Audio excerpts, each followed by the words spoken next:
Everyone, आज हम revise करने वाले हैं इलेक्ट्रिक चार्जेस एंड फील्ड। तो चलिए जल्दी से स्टार्ट करते हैं।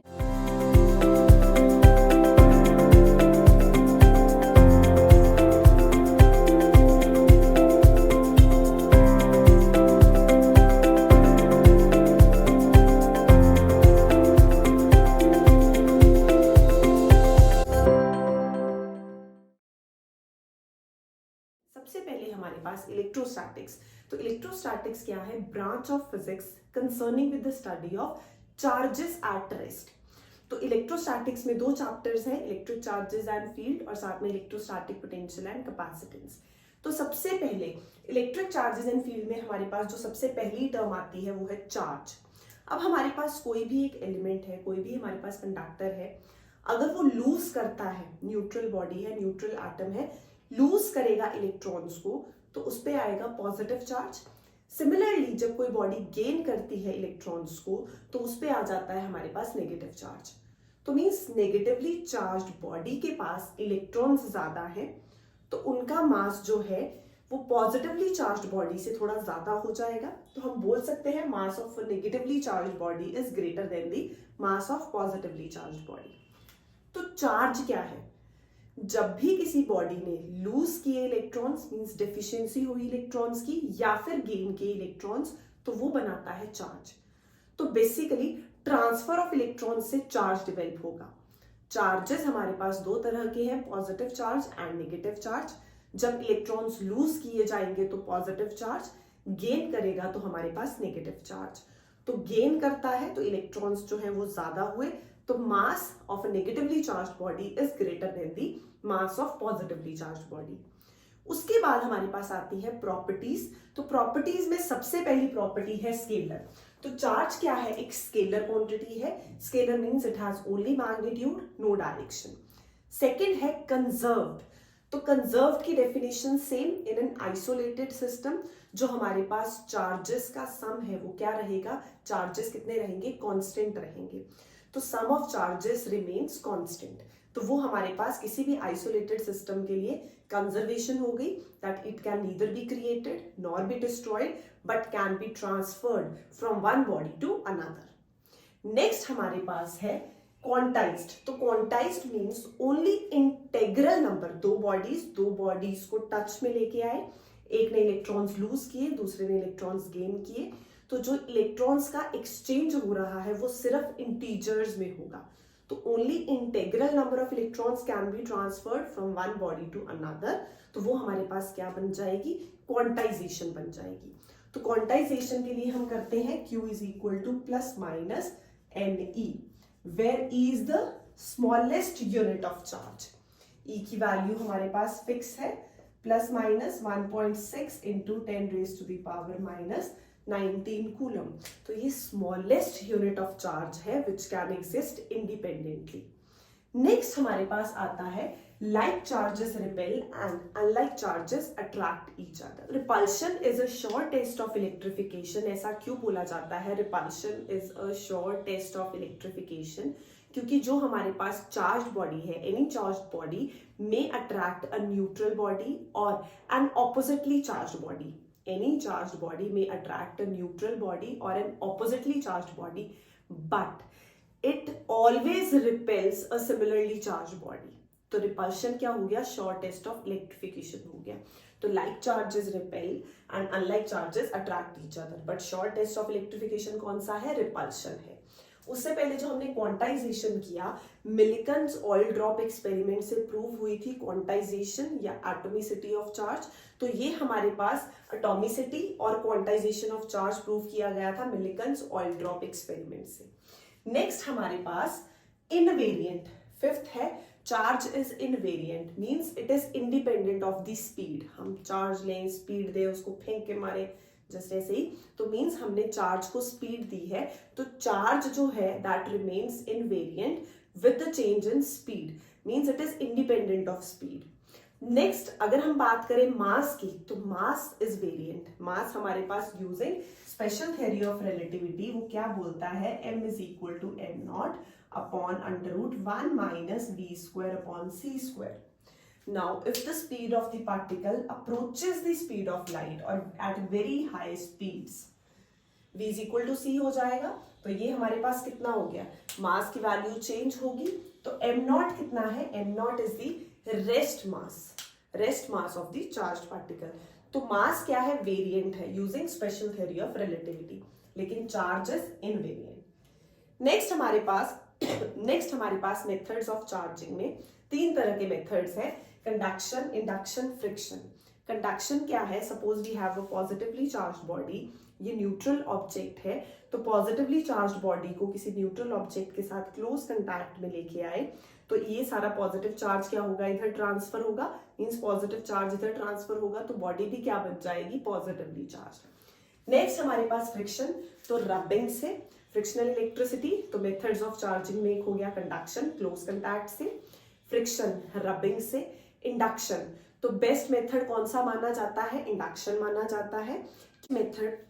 बेस्ट मेथड हमारे पास कौन सा माना जाता है, इंडक्शन माना जाता है। इंडक्शन इज प्रेफरेबल, ऐसा क्यों है, क्योंकि same charged body can be used to charge any number of bodies without the loss of charge, मतलब इसको हम इंड्यूस करवा सकते हैं। ये वाला इसके साथ थोड़ा सा डिस्टेंस पे प्लेस करेंगे, तो हमारे पास अगर ये पॉजिटिवली चार्ज बॉडी है तो नेगेटिव चार्ज यहाँ इंड्यूस होगा और इसका पॉजिटिव यहाँ इंड्यूस होगा। तो मींस अगर हम बात कर रहे हैं एक ऑब्जेक्ट की, तो इस ऑब्जेक्ट को हम यूज कर सकते हैं to produce induction in any number of bodies without the loss of charge. तो ये हमारे पास जो है वो प्रेफरेबल है, बेस्ट मेथड माना जाता है, कौन सा, इंडक्शन। तो इंडक्शन के लिए अगर Q हमारे पास क्या है, if Q be the inducing charge and charge induced on a body having dielectric constant K is, तो उसके लिए क्या रिलेशन यूज करते हैं, charge induced is Q dash is minus Q क्या है, इंड्यूसिंग चार्ज है, तो charge induced is equal to minus Q, charge induced is equal to minus Q क्या है, inducing charge, 1 minus 1 upon K क्या है हमारे पास, डाइलेक्ट्रिक कांस्टेंट है। तो कंडक्टर्स के लिए या हम बात करें मेटल्स के लिए, हमारे पास K की वैल्यू कितनी होती है, इन्फिनिटी होती है, तो K इन्फिनिटी हो जाएगा, 1 अपॉन इन्फिनिटी 0, तो Q dash becomes minus Q। तो कंडक्टर्स ही ऐसा केस है जिसमें हमारे पास equal and oppositely charged bodies जो है वो आती हैं। तो मेटल्स के लिए K की वैल्यू कितनी हो जाती है, इन्फिनिटी। तो charge at rest produces electric field around itself, तो मतलब अगर कोई भी चार्जेस हैं वो रेस्ट पे हैं तो वो क्या प्रोड्यूस करेंगे, इलेक्ट्रिक फील्ड प्रोड्यूस करेंगे। वैसे भी चार्ज के आसपास की स्पेस को हम क्या बोलते हैं, इलेक्ट्रिक फील्ड बोलते हैं। तो चार्ज प्रोड्यूसेस इलेक्ट्रिक फील्ड कब, जब वो रेस्ट पे होगा। अब 2 तरह के मोशन है, या तो यूनिफॉर्म मोशन या नॉन यूनिफॉर्म मोशन। मींस हम बोल सकते हैं अगर यूनिफॉर्म मोशन है उसको हम क्या बोलते हैं, एक्सेलरेशन 0 हो गई, अनएक्सेलरेटेड मोशन। तो अनएक्सेलरेटेड मोशन में जो चार्ज है वो इलेक्ट्रिक और मैग्नेटिक फील्ड प्रोड्यूस करता है अराउंड इटसेल्फ, बट जब एक्सेलरेटेड चार्ज आ जाता है तो हमने पढ़ा है क्या बन जाती है, इलेक्ट्रोमैग्नेटिक रेडिएशंस बन जाती हैं। तो मींस हमारे पास इलेक्ट्रिक फील्ड, मैग्नेटिक फील्ड एक दूसरे के परपेंडिकुलर ऑसिलेट कर रही हैं, तो कौन सी रेडिएशंस एमिट होंगी, इलेक्ट्रोमैग्नेटिक रेडिएशंस। तो ये हमारे पास a charge having accelerated motion emits electromagnetic radiations. तो ये थर्ड केस था। फर्स्ट रेस्ट पे, rest means only electric field, motion है कैसा है, यूनिफॉर्म मोशन है जिसको अनएक्सेलरेटेड मोशन भी बोलेंगे, तो वहां पे electric as well as magnetic field. Third आ गया हमारे पास एक्सेलरेटेड, तो एक्सेलरेटेड में आती हैं इलेक्ट्रोमैग्नेटिक रेडिएशंस। नेक्स्ट हमारे पास क्लासिफिकेशन है, तो कंडक्टर्स किसको बोलेंगे, which allow electricity to pass through them, वो हमारे पास कंडक्टर्स हैं। इसमें कौन से एग्जांपल्स आ जाते हैं, तो मेटल्स, ह्यूमन बॉडी, अर्थ, ये सब क्या है, कंडक्टर्स हैं which allow electricity to pass through them. Next insulators do not allow electricity to pass through them, हमारे पास ग्लास, माइका, वुड, ये सब चीजें क्या हो गई, इंसुलेटर्स में आ गए। नेक्स्ट हमारे पास सेमीकंडक्टर्स, तो सेमीकंडक्टर्स जो बीच में लाया करते हैं, जो एबिलिटी जो है कंडक्ट करने की, वो किसके बीच में है, कंडक्टर्स और इंसुलेटर्स के बीच में। कंडक्टर्स क्या है, अलाउ करेंगे electricity to pass through them, insulators नहीं करेंगे। तो सेमी मींस पार्शियल का केस हो गया। तो यहाँ पे जर्मेनियम, सिलिकॉन, ये सब हमारे पास किस में आ जाते हैं, सेमीकंडक्टर्स में आ जाएंगे। नेक्स्ट इसके बाद है कूलम्स लॉ। तो कूलम्स लॉ इलेक्ट्रोस्टैटिक्स में क्या बोलता है, अगर हमारे पास पॉइंट चार्जेस हैं, स्टैटिक चार्जेस हैं, दो चार्जेस के बीच में डिस्टेंस लिया d, तो उनके बीच में जो फोर्स लगेगी that will be directly proportional to the product of their charges and inversely proportional to the square of the distance between them. तो हम कांस्टेंट k इंट्रोड्यूस करते हैं, वो k हमारे पास कितना होता है 1/4 pi epsilon not. Epsilon not क्या है, परमिटिविटी। ये केस हम किस में ले रहे हैं, एयर या वैक्यूम में। तो मींस हमारे पास परमिटिविटी क्या है, एबिलिटी है मीडियम की, कितनी इलेक्ट्रिक लाइंस ऑफ फोर्स जो है वो वहां पे एक्सर्ट कर सकता है। तो यहाँ पे एप्सिलॉन नॉट परमिटिविटी हो गई। Epsilon not 1/4 pi, epsilon not को हम k बोलते हैं, k की वैल्यू 9 × 10⁻⁹ और परमिटिविटी की 8.85 × 10⁻⁻12। फोर्स मीडियम में, तो मीडियम में हमारे पास ये तो एप्सिलॉन नॉट परमिटिविटी किसकी एबिलिटी है, मीडियम की। कौन सा है, एयर या वैक्यूम। तो प्रैक्टिकल पर्पसेस के लिए हम एयर और वैक्यूम को सेम ले लेते हैं। नेक्स्ट हमारे पास एप्सिलॉन, तो एप्सिलॉन मींस मीडियम की बात कर रहे हैं, कोई भी मीडियम है अदर देन एयर और वैक्यूम। तो 1/4 पाई एप्सिलॉन मींस यहाँ पे ये k हो गया हमारे पास। अब रिलेटिव परमिटिविटी, रिलेटिव मींस दो परमिटिविटीज की रेशियो।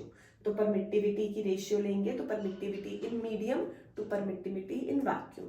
तो अगर हम एप्सिलॉन को लिखना चाहें तो एप्सिलॉन को हम लिख सकते हैं epsilon not into epsilon R. तो 1/4 pi epsilon not epsilon R Q1 Q2 by D square. तो ये हमारे पास कूलम्स लॉ से फोर्स दोनों के लिए ले ली हमने। पर रिलेटिव परमिटिविटी को हम ऐसे भी डिफाइन कर सकते हैं, force in air to force in medium. यहाँ उल्टा हो जाएगा इन टर्म्स ऑफ परमिटिविटी। तो ऊपर आ गई परमिटिविटी मीडियम की टू परमिटिविटी इन वैक्यूम, जिसको हम बोलते हैं डाइलेक्ट्रिक कांस्टेंट K। अब हमारे पास SI यूनिट और CGS यूनिट्स ऑफ चार्ज। तो कूलम 1 कूलम के साथ हमारे पास CGS हम स्टार्ट कूलम बोल सकते हैं, ESU बोल सकते हैं। तो 1 कूलम इज 3 × 10⁻⁹ स्टार्ट कूलम, या फिर 1/10 ऑफ एब्सोल्यूट कूलम। ये हमारे पास चार्जेस हैं, उसके यूनिट्स हैं SI और CG। नेक्स्ट हम बात करने वाले हैं on the basis of Coulomb's law. हमारे पास पहला पॉइंट है, अगर दोनों चार्जेस सेम है, मीडियम सेम है, तो हमारे पास क्या आ गया, k Q1 Q2 by D square, charges same, k constant, तो force is inversely proportional to the square of the distance. तो हम रिलेशन यूज कर सकते हैं F1 D1 square is equal to F2 D2 square, क्योंकि F क्या आया, inversely proportional to D square. Next है to have the same force both in air and in medium. तो to have the same force both in air and in medium means हमारे पास force in air is equal to force in any medium. Air के लिए हमने क्या किया 1/4 pi epsilon not, medium के लिए हमने क्या किया एप्सिलॉन। तो एप्सिलॉन को हम कैसे लिख सकते हैं, epsilon not into epsilon R. Epsilon R को हम क्या बोलते हैं, रिलेटिव परमिटिविटी को डाइलेक्ट्रिक कांस्टेंट भी बोलते हैं, तो K। तो क्या आ गया 1/4 पाई एप्सिलॉन की जगह epsilon not K Q1 Q2 by D1 square. तो डिस्टेंस के बीच में रिलेशन आ गया इन टर्म्स ऑफ डाइलेक्ट्रिक कांस्टेंट, तो D1 is D by √K। Next है, if the force between two bodies having charges Q1 and Q2 is to be maximum। तो याद रखना है, जहां भी मैक्सिमम मिनिमा का क्वेश्चन आता है, जैसे हमारे पास ये चार्ज Q है, इसको हमने डिवाइड किया Q और Q माइनस Q में, इसको हमें रखना है कुछ डिस्टेंस पे जहां पे दोनों के बीच में क्या हो, फोर्स हो, मैक्सिमम हो। तो सबसे पहले अगर हम इन दोनों को प्लेस कर रहे हैं, दोनों के बीच में फोर्स मैक्सिमम होनी चाहिए, तो मैक्सिमम मिनिमा जहां वर्ड आता है डिफरेंशिएट करो। तो यहाँ फोर्स को डिफरेंशिएट करेंगे विद रिस्पेक्ट टू चार्ज। कौन सा चार्ज, जो हमने माना कि मान लो पहला Q था, तो दूसरा क्या होगा Q माइनस Q। तो dF बाई dQ को 0 करो, यहां से Q की कोई ना कोई वैल्यू आ जाएगी। तो हमारे पास ये हम जैसे मैथ्स में मैक्सिमा मिनिमा में सॉल्व करते हैं, step number 1 is to differentiate, step number 2 उसको 0 करो, क्वांटिटी की कोई वैल्यू आई है, फिर हम थर्ड स्टेप क्या करते हैं, डबल डिफरेंशिएट करो इसको, d2F बाई dQ स्क्वायर। अब जो आपकी वैल्यू आई है Q की, उसको यहां पुट कर दो। अगर आंसर नेगेटिव आता है तो मैक्सिमा, अगर आंसर पॉजिटिव आता है तो मिनिमा। उल्टा होता है, नेगेटिव मैक्सिमा, पॉजिटिव मिनिमा। तो यहाँ पे हमारे पास अगर force between two charges, charges कौन से हैं Q1 Q2, वो मैक्सिमम होगी, तो उनके बीच में चार्ज कितना होगा Q1 प्लस Q2/2। यहां भी जब हम सॉल्व करते हैं तो सेम आता है Q is Q/2।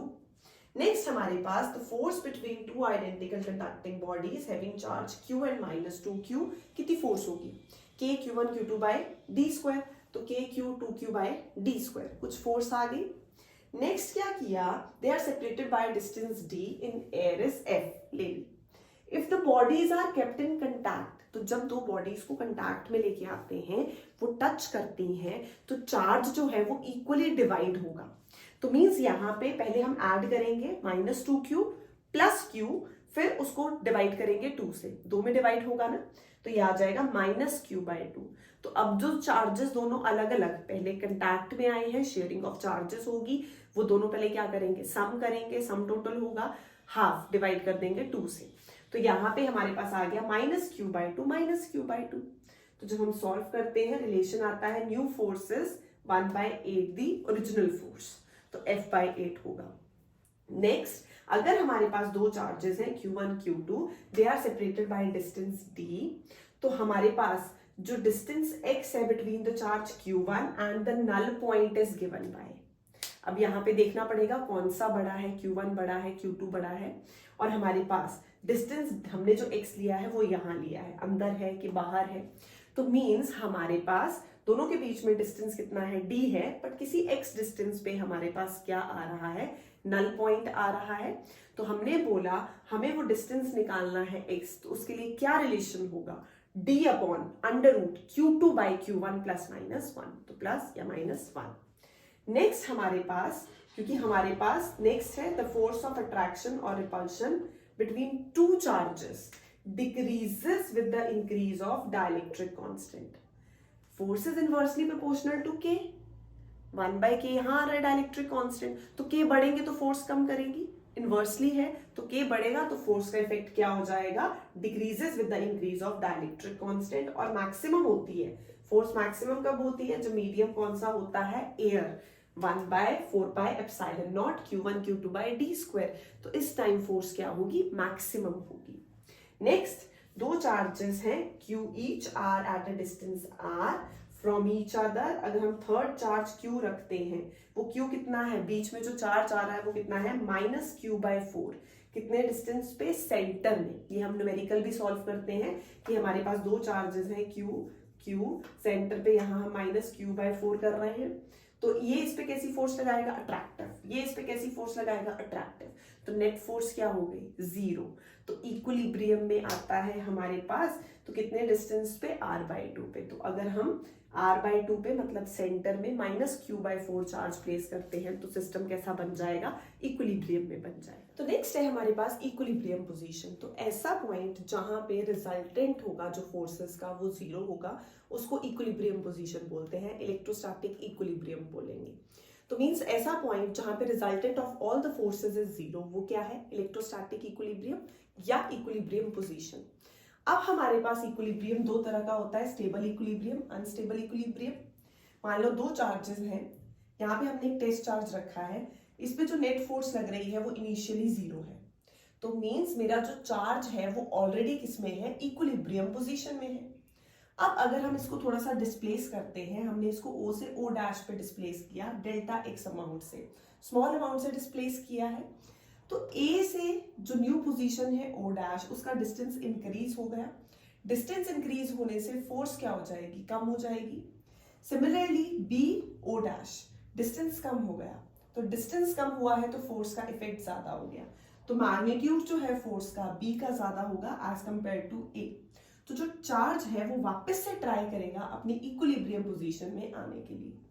तो ये जो स्टेट है इसको बोलते हैं स्टेबल इक्विलिब्रियम, जिसमें इनिशियली चार्ज इक्विलिब्रियम में है, लेकिन अगर हम उसको थोड़ा सा डिस्प्लेस करते हैं तो वो ट्राई करता है वापस अपने इक्विलिब्रियम पोजीशन में आने के लिए, उसको बोलते हैं स्टेबल इक्विलिब्रियम। सेकेंडली हमारे पास अगर वैसे ही हमने दो चार्जेस लिए, सेंटर में चार्ज रखा Q0, जो हमारा टेस्ट चार्ज है वो इनिशियली यहीं प्लेस्ड है, हमने उसको डिस्प्लेस किया थोड़ा सा, अब डिस्प्लेस किया O डैश, तो जब हम यहाँ पे फोर्सेस देखते हैं, यहाँ पे इसकी वजह से जो फोर्स लग रही है रिपल्सिव, इसकी वजह से जो फोर्स लग रही है रिपल्सिव, हमने बोला एंगल थीटा पे है हमारे पास, तो ये जो फोर्सेस का इफेक्ट है कितना हो गया 2F cos थीटा, और ये वाली जो फोर्सेस है वो कैंसिल कर जाएंगी। तो नेट फोर्स किस डायरेक्शन में एक्ट कर रही है, अपवर्ड डायरेक्शन में। तो जो चार्ज है वो इन्फिनिटी पे जाने की टेंडेंसी रख रहा है, मींस वो वापस आने की स्टेट में नहीं है। तो जब कोई चार्ज ऑलरेडी इक्विलिब्रियम में है, लेकिन अगर हम उसको थोड़ा सा डिस्प्लेस करते हैं और वो वापस आने की कोशिश करता है इक्विलिब्रियम पोजीशन में, तो स्टेबल है। अगर वापस आने के लिए ट्राई नहीं करता, कोई टेंडेंसी नहीं है वापस आने की, तो वो अनस्टेबल इक्विलिब्रियम है। सिमिलरली थर्ड है न्यूट्रल इक्विलिब्रियम। तो न्यूट्रल मींस कि इनिशियली इक्विलिब्रियम में था, जहां डिस्प्लेस किया, मान लो यहां डिस्प्लेस किया, तो वहां जाके भी वो इक्विलिब्रियम पोजीशन पे ही रहता है, तो वो हो जाता है न्यूट्रल इक्विलिब्रियम। नेक्स्ट हमारे पास हमारा 2 आइडेंटिकल पिथ बॉल्स, हमने सिल्क थ्रेड से 2 बॉल्स को सस्पेंड किया है। जो हमने सिल्क थ्रेड की लेंथ ली है वो L है।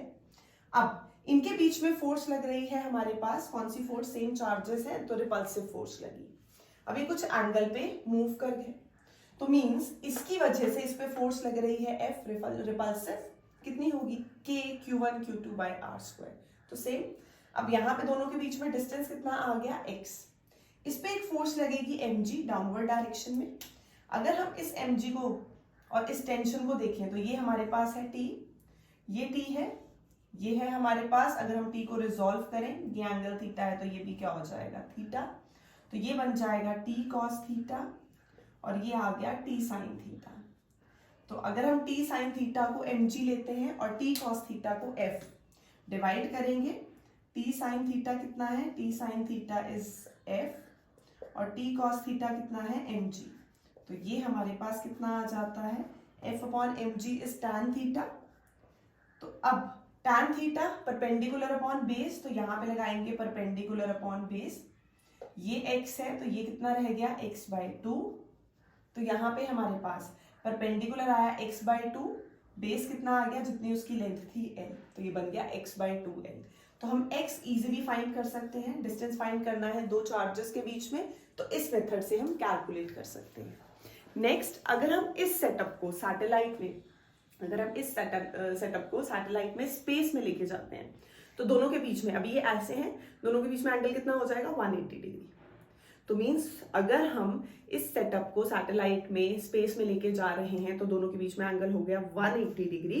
दोनों के बीच में जो एंगल 180 हुआ, हम जब यहाँ पे फोर्स निकालेंगे तो वो कितनी आएगी, तो सबसे पहले टेंशन कितनी हो जाएगी K Q1 Q2, दोनों के बीच में डिस्टेंस कितना आ गया 2L का स्क्वायर, तो ये बन जाएगा Q²/4L²।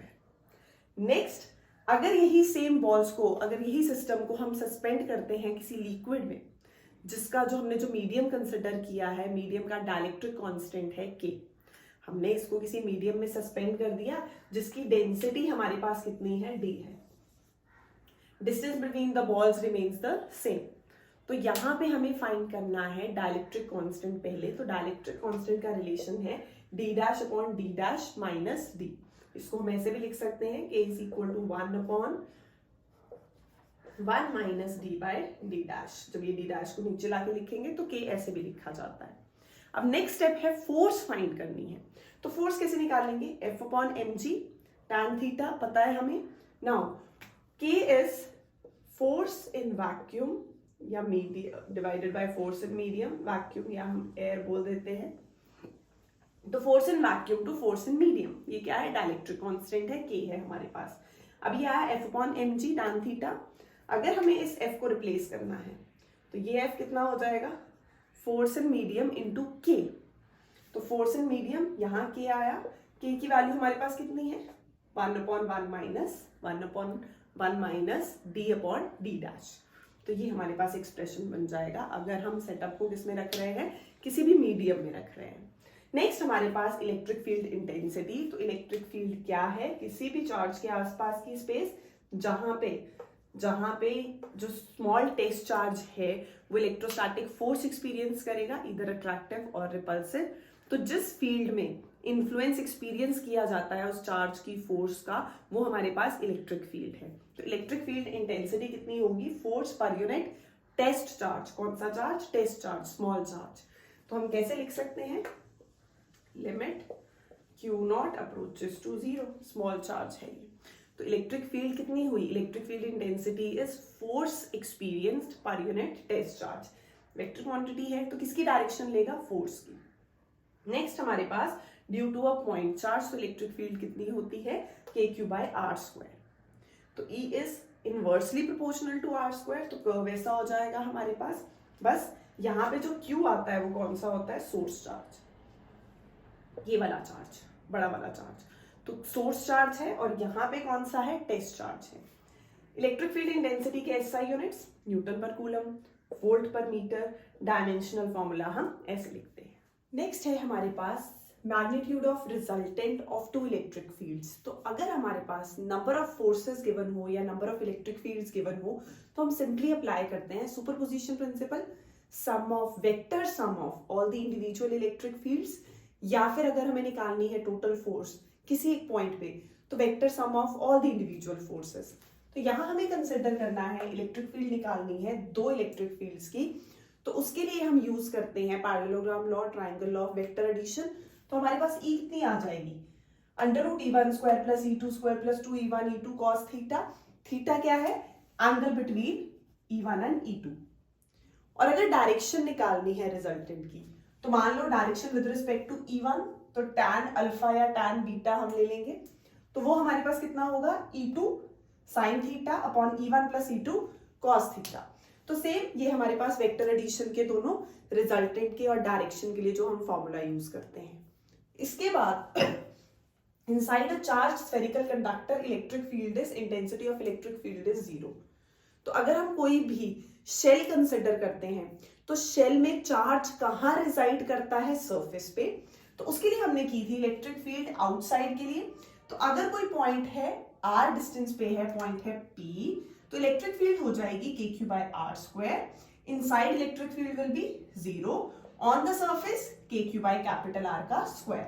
तो कैसे वेरिएशन है, अंदर 0 है तो अंदर 0, हमारे पास सरफेस पे कांस्टेंट है KQ/R क्योंकि रेडियस फिक्स है, और outside inversely proportional to r²। Next अगर हम कंसिडर करें यूनिफॉर्मली चार्ज्ड रिंग है हमारे पास, उसकी एक्सिस पे हमने पॉइंट लिया है P, तो उस पे इलेक्ट्रिक फील्ड कितनी आती है, KQX, x क्या है, O से P तक का डिस्टेंस, अपॉन x² + r² की होल पावर 3/2। उसके लिए हम ग्राफ स्टडी करते हैं, तो ये होती है हमारे पास ग्राफ की variation. Maximum value of electric field कहाँ आएगी, r/√2 पे। अब ये हमारे पास वेरिएशन किसके लिए है, यूनिफॉर्मली चार्ज रिंग, उसकी एक्सिस पे हमने कोई पॉइंट कंसिडर किया है P, जिसपे हमने इलेक्ट्रिक फील्ड निकाली KQX upon x² + r² whole power 3/2, और ये उसका हमारे पास वेरिएशन के लिए हम ग्राफ स्टडी करते हैं, electric field versus distance r। Next हमारे पास इनफाइनाइटली लॉन्ग चार्ज वायर के लिए या लाइन के लिए, तो यहां हम कंसिडर करते हैं कॉन्टिन्यूअस चार्ज डिस्ट्रीब्यूशन। तो तीन तरह की हमारे पास डिस्ट्रीब्यूशन है। सबसे पहले linear charge density, linear charge distribution को हम स्टडी करते हैं in terms of linear charge density, surface charge distribution को surface charge density, volume charge distribution को वॉल्यूम चार्ज डेंसिटी। तो सबसे पहले है लैम्डा, लैम्डा होती है linear charge density, charge per unit length, sigma surface charge density, charge per unit area. तो area अगर हम स्फीयर का कंसिडर करेंगे तो बन जाएगा 4πr²। Rho volume charge density, तो Q/V 4/3 अगेन πr³ अगर हम किसका लेते हैं, स्फीयर का लेते हैं। तो इससे रिलेटेड हमारे पास बहुत इंपॉर्टेंट पॉइंट है, सिग्मा क्या है, सरफेस चार्ज डेंसिटी है। Surface charge density is inversely proportional to the square of distance और रेडियस। तो सरफेस चार्ज डेंसिटी मैक्सिमम कहां होगी, जहां ये डिस्टेंस मिनिमम होगा।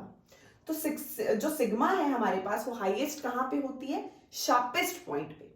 तो जहां r मिनिमम होगा, सिग्मा क्या हो जाएगी, सरफेस चार्ज डेंसिटी क्या हो जाएगी, मैक्सिमम हो जाएगी। उसके बाद हमारे पास अगर हम n number of small drops, हमारे पास एक का चार्ज है Q, रेडियस है हमारे पास r, हम इनको कंबाइन कर रहे हैं, हम n ड्रॉप्स ले रहे हैं, उससे एक बिगर ड्रॉप बना रहे हैं, तो सरफेस चार्ज डेंसिटी पे क्या इफेक्ट आता है। तो surface charge density of the bigger drop is n × 1/3 the surface charge density of the smaller drop. तो sigma B surface charge density of the bigger drop is n की power 1/3 surface charge density of the smaller drop. तो ये important relation है, हमें याद रखना है। Next इसके बाद हमारे पास आ गई अब लाइन चार्ज के लिए। तो फॉर्मूला क्या था, lambda upon 2 pi epsilon not r where E is inversely proportional to r। Next हमारे पास थी uniform non conducting infinite sheet of charge. तो उसके लिए इलेक्ट्रिक फील्ड कितनी आती है, सिग्मा बाय 2 एप्सिलॉन नॉट। यहां लैम्डा क्या था, इलेक्ट्रिक फील्ड क्या थी, inversely proportional to r, independent of r। Sheet के केस में हमने जब किया था तो हमारे पास कितना आया था, इंडिपेंडेंट ऑफ r आया था। नेक्स्ट, अगर हम दो पैरेलल प्लेट्स के बीच में इलेक्ट्रिक फील्ड निकालते हैं तो वो कितना आएगा, sigma by epsilon nought. Next हमारे पास है कि अगर हमें इलेक्ट्रिक फील्ड निकालनी है किसी थर्ड वर्टेक्स पे, हमारे पास दो इक्वल है बट ऑपोजिट चार्जेस है, इक्वल Q, दोनों का मैग्नीट्यूड Q है बट ऑपोजिट है, एक प्लस Q एक माइनस Q। तो इस पॉइंट पे इसकी वजह से इलेक्ट्रिक फील्ड कैसी होगी, हमारे पास डायरेक्शन आउटवर्ड, इसकी वजह से हमारे पास नेट डायरेक्शन कैसी होगी, इनवर्ड। तो मींस यहां पे नेट इलेक्ट्रिक फील्ड आएगी हमारे पास इस डायरेक्शन में। तो नेट इलेक्ट्रिक फील्ड कितनी होगी, KQ by A square. Similarly हमें थर्ड वर्टेक्स पे निकालनी है, तो यहां पे इलेक्ट्रिक फील्ड दो लाइक चार्जेस की वजह से कितनी होने वाली है। अब दोनों ही क्या करेंगी, दोनों ही यहां पे हमारे पास क्या करने वाली है, आउटवर्ड डायरेक्शन। तो net electric field will be √3 times the electric field. इसके बाद हमारे पास अगर हमें तीनों इक्विलेटरल ट्रायंगल के तीनों वर्टिसेस पे चार्जेस प्लेस्ड हैं, हमें मीडियन, तीनों मीडियंस के सेंटर पे इलेक्ट्रिक फील्ड निकालनी है, तो इसकी वजह से हमारे पास क्या होगी, फोर्सेस देखनी है। हमें पता है पॉजिटिव चार्ज के लिए electric field outward, negative charge के लिए इलेक्ट्रिक फील्ड इनवर्ड। तो अगर हम इस पॉइंट पे ले रहे हैं पॉजिटिव चार्ज की वजह से आउटवर्ड इलेक्ट्रिक फील्ड, पॉजिटिव की वजह से आउटवर्ड, और इसके लिए भी आउटवर्ड। तो अगर हम इन दोनों का रिजल्टेंट निकालेंगे वो यहां कहीं आएगा, तो इक्वल एंड ऑपोजिट, तो नेट इलेक्ट्रिक फील्ड कितनी हो जाएगी, 0। सिमिलरली अगर हम स्क्वायर के लिए करते हैं तो डायगोनल्स के सेंटर में भी क्या हो जाएगा, 0 हो जाएगा।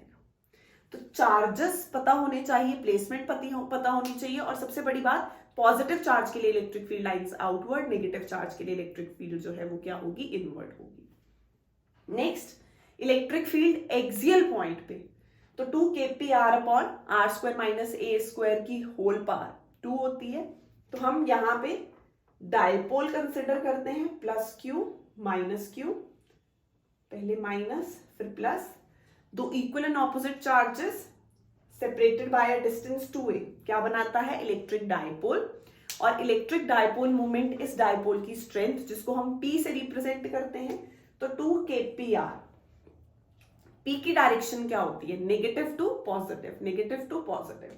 तो अगर हम शॉर्ट डायपोल के लिए लें तो कितना आता है, 2 kp बाय r क्यूब, और डायरेक्शन कैसी होगी, parallel to the dipole moment. Net किसकी, इलेक्ट्रिक फील्ड की, नेट इलेक्ट्रिक फील्ड की पैरेलल टू P। इक्वेटोरियल के लिए हमारे पास आता है kpr। इक्वेटोरियल मींस हमने पॉइंट लिया है -q प्लस q, यहां पे एक पॉइंट है हमारे पास O perpendicular to this dipole. तो हमने यहां पे जो भी पॉइंट P, सेंटर ले लो O, दोनों चार्जेस के बीच में हम डिस्टेंस लेते हैं 2a, तो हमारे पास नेट इलेक्ट्रिक फील्ड कितनी आती है, 2 kpr upon r square plus a square की होल पावर 3/2। और अगर हम शॉर्ट डायपोल कंसिडर करते हैं, शॉर्ट मींस ये डायपोल बहुत स्मॉल है, इसके कंपैरिजन में ये डिस्टेंस बहुत ज्यादा है। तो if r is greater than a, ये r डिस्टेंस बड़ा हो गया। एक्सियल में भी जब हम पॉइंट लेते हैं तो यहां कहीं हमारे पास होता है on the same axis. Equatorial means perpendicular आएगा, तो यहां पे ई इक्वेटोरियल कितना होगा, kp बाय r क्यूब। तो ऑपोजिट टू P, डायरेक्शन कैसी होगी इलेक्ट्रिक फील्ड की, opposite to dipole moment. Next हमारे पास इलेक्ट्रिक फील्ड पोलर कोऑर्डिनेट्स पे हमने पॉइंट कंसिडर किया है, जहां पे हमारे पास r और थीटा की टर्म्स में इलेक्ट्रिक फील्ड हमें निकालनी है। तो सबसे पहले रेडियल कंपोनेंट क्या होता है इलेक्ट्रिक फील्ड का, 2 kp cos theta upon r cube. Radial component कितना है, 2 kp cos theta upon r cube, ये है रेडियल कंपोनेंट।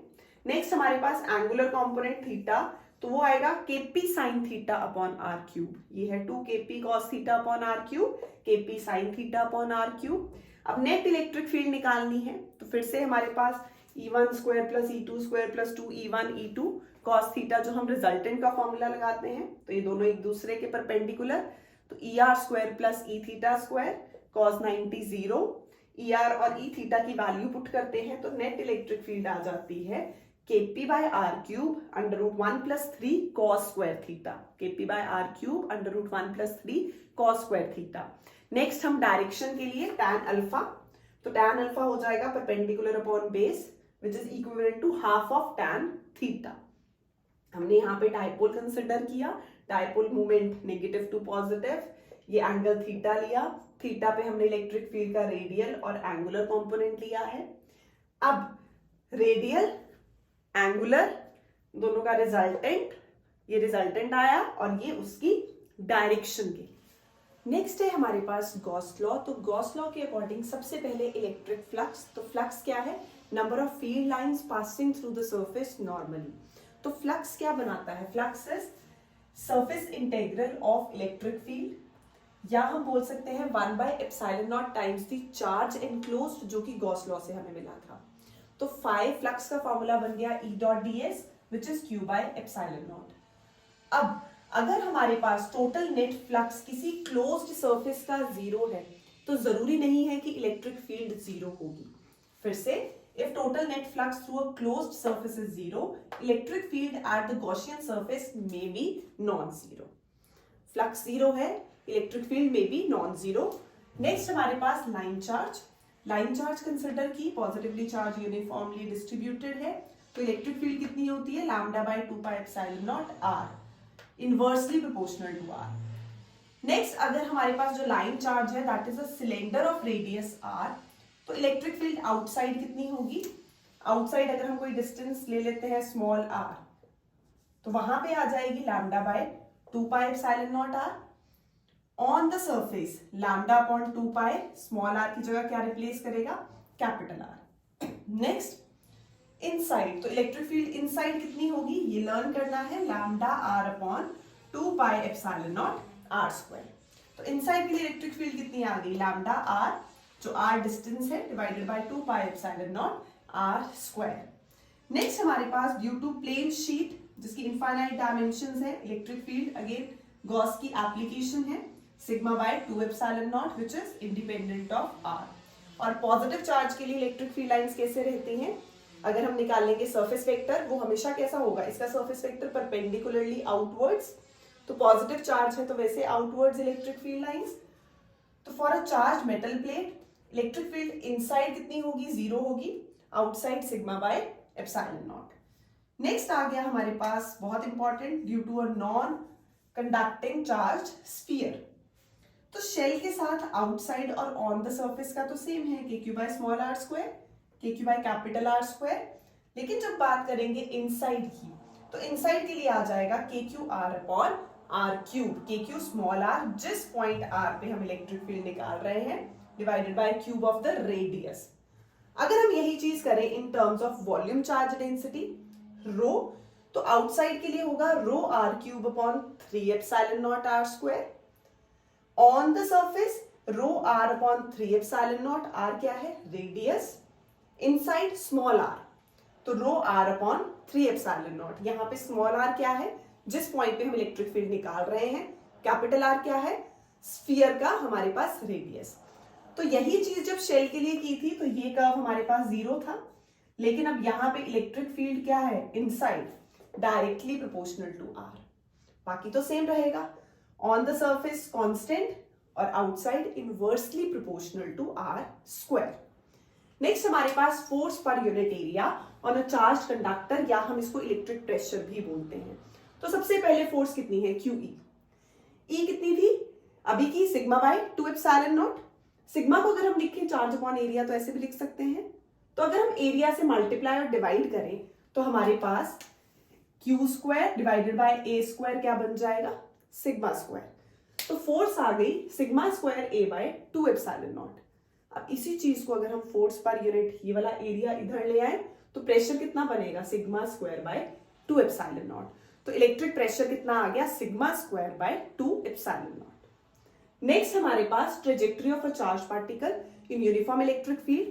तो अगर हम किसी बॉल को हॉरिजॉन्टली ड्रॉप करते हैं, हॉरिजॉन्टली फेंक रहे हैं, तो वो जाएगी कैसे? वर्टिकल, ग्रेविटी की वजह से। सिमिलरली हमने इलेक्ट्रिक फील्ड लगाई है, अगर हम कोई चार्ज पार्टिकल यहां से प्रोजेक्ट कर रहे हैं, वो इलेक्ट्रिक फील्ड की डायरेक्शन भी क्या है? Positive to negative. तो चार्ज पार्टिकल कैसे मूव करेगा? Parabolic path. प्रोजेक्टाइल में भी पैराबोलिक है, यहाँ पे भी ट्रेजेक्ट्री कैसी होगी? पैराबोलिक होगी। प्रूफ कैसे करते हैं?